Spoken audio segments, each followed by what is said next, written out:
Murat, ist schon Mittag. Murat, steh auf oder ich schneide deinen Bart ab. Wir müssen Ihnen mitteilen, dass Ihr Sohn nach Guantanamo verbracht wurde. Was ist das? Ist hier Tag der offenen Tür? Hier soll ein Taliban wohnen. Was? Das wüsste ich aber. Ich bin Rabie, Mama von Murat. Wenn Sie Fragen haben, antworte ich. Und gehen Sie runter von meinen Schneeglöckchen, ja?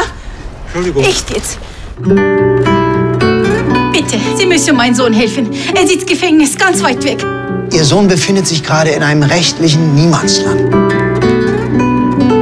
Eğer kötü bir şey yapmadıysa ona hiçbir şey olmaz. Tamam. Kommissar Busch, mein Murat so lange einsperren, wie er will? Theoretisch. Ja. In meine Träume sehe ich Murat, wie er da in diese Käfig sitzt. Warum lassen Sie Murat nicht frei? Weil er Türk ist? Es kann schon sein, dass jemand Schiss hat, wenn Konrad wieder einreist. Welcher jemand?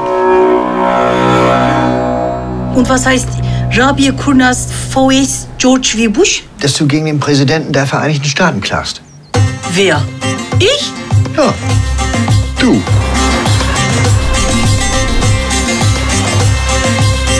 Wir brauchen dich. Wer treibt mich denn sonst an? Wer steht plötzlich ungebeten in meinem Zimmer mit Kuchen und dem ganzen Zeug? Habe ich alles selbst gemacht. Ja. Ja, das reicht. So. Ich gehe bis ans Ende der Welt. Soll ich anfangen? Wie ist meine Frisur? Ja.